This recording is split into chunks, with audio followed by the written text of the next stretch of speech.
Hey team, welcome back to the channel. Are you making any of these classic mistakes on the heavy bag as a beginner? Let's dig in, let's have a look. So welcome back to the sweet science then, guys. As I said in a previous video, don't forget I am not here just to produce videos and gain subscribers. I'm here as your coach as well. So if you have any questions, put them in the comments. I will get back to you personally. I answer all of the questions and all of the comments myself. So if you have any, stick it in there. I am your coach, don't forget. So number one, and I see this all of the time. It's actually quite annoying to see. Losing your shape and form. So this is what I see.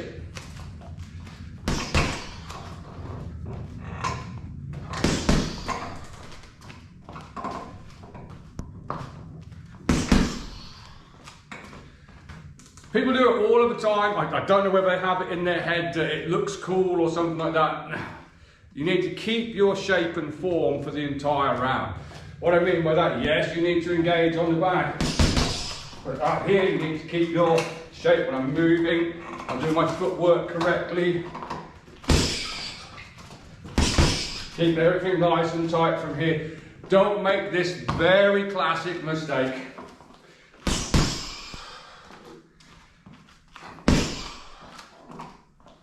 Start doing all this, and it looks good.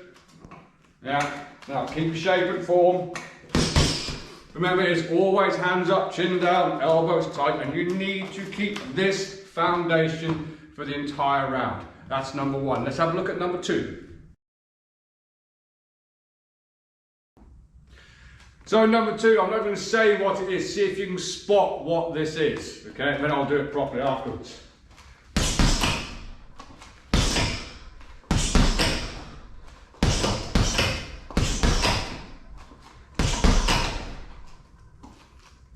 Put it in the comments if you spot it. Well, I'll go on. So staying still.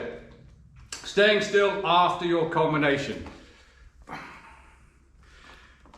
Very unlikely in a boxing match or any combat sport match that that's going to be able to happen, okay? So we need to be moving with it. Again, goes back to number one, but keep your shape and form. So we need an entry.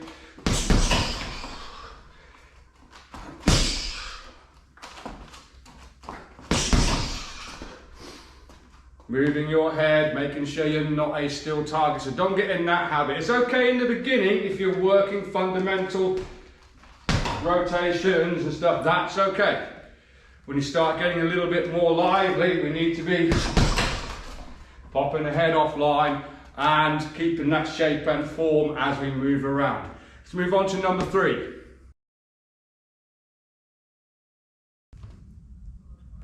So number three is very easily done, and I even see more experienced people doing this because it's just a target, there's nothing coming back at you. But no defense. I done a video a few months ago about shadow boxing and working some defense into your shadow boxing. Make sure you're doing it on your bag as well.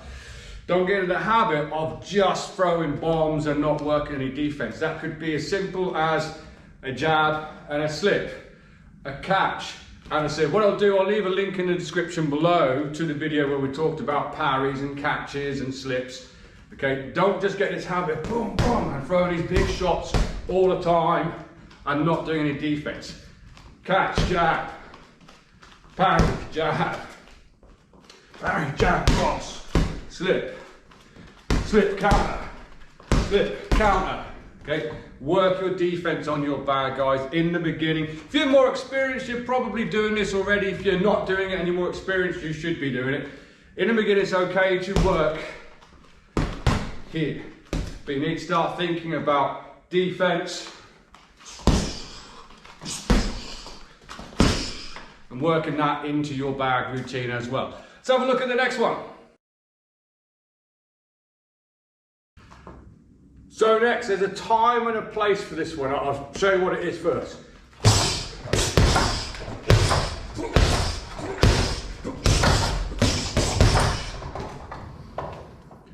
Working 100% power all of the time. It's not necessary. You may have heard the expression tap and whack. Sometimes you're thinking about setting up your power hang. You might be tapping at the lead hand of your opponent. to work a power shot. You might be changing lanes, changing angles. You might be using a punch to draw out your opponent's punch to work some counter shots. So don't have that in your head that you've got to be absolutely nailing this bag every single time. You do not. Good way to get the shoulder endurance, as long as you're using good technique, good rotations. Adopt a mindset of tap and whack, tap, whack, and work it from there. Let's move on to the next one. So another classic, number 5. Again, very easily done on a punch bag, so it's something that you should get in your head and start working, and that's only head hunting. I've said it before in a previous video, the reason why I have these lines on my bag is it's representing the average person's chin height and the average person's vital organs height. So it's very, very easy to just really concentrate up here. Make sure you are attacking the body as well. If you're in range, that is a level change from here. If you're out of range, you can step in with it.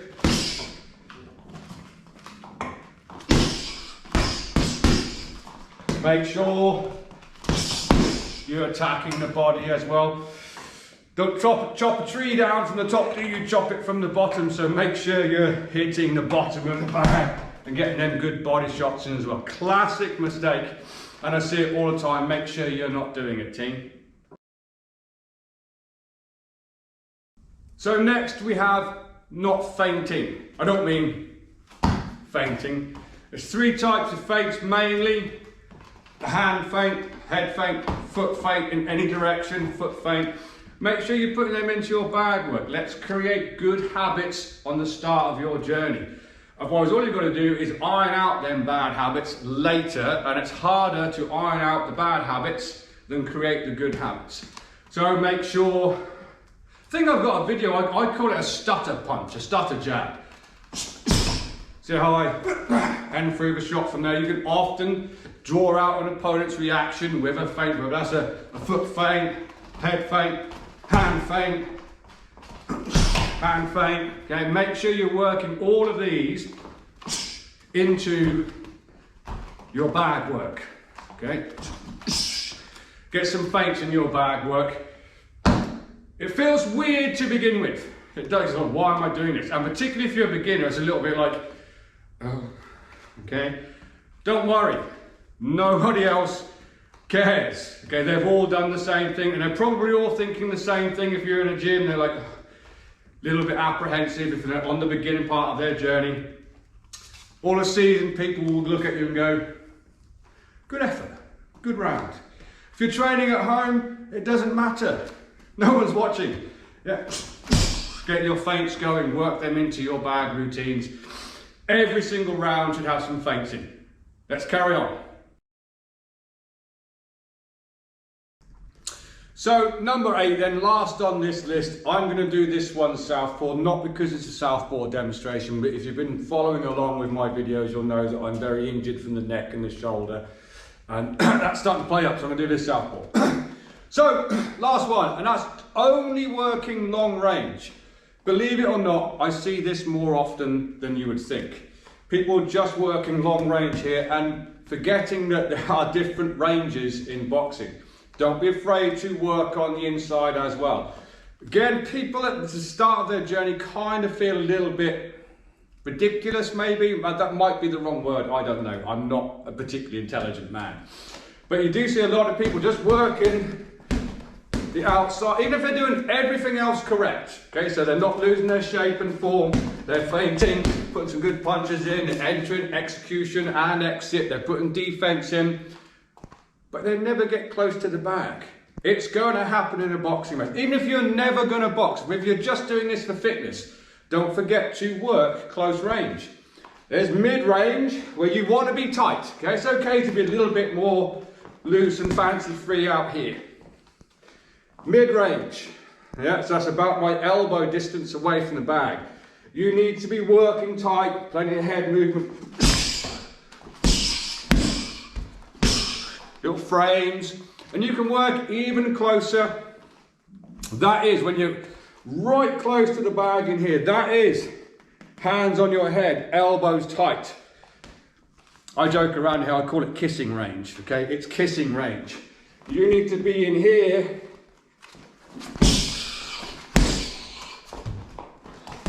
And don't forget, if you're going to work close range, don't just do this. Work the body as well. And just come back out to long range. Fight your way back out, exit, move back out to long range. So what I mean is a couple of potentials being in here. Punch your way back out, or simply exit and re-engage from a different range. Keeping my shape and form.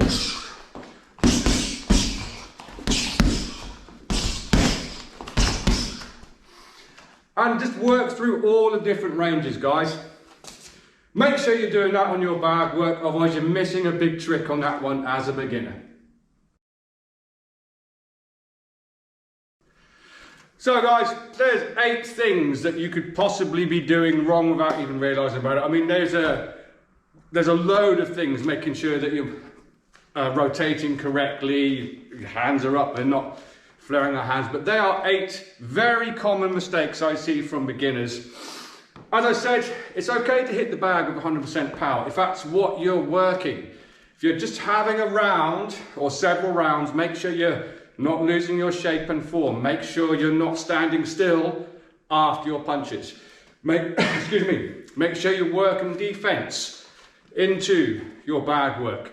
Make sure you're entering, you're exiting, and you're not losing your shape and form as you exit from there as well. Make sure you're using different ranges. Make sure you're moving your head as well. It feels very, very strange in the beginning, but create them good habits, guys, particularly if you're now starting your journey.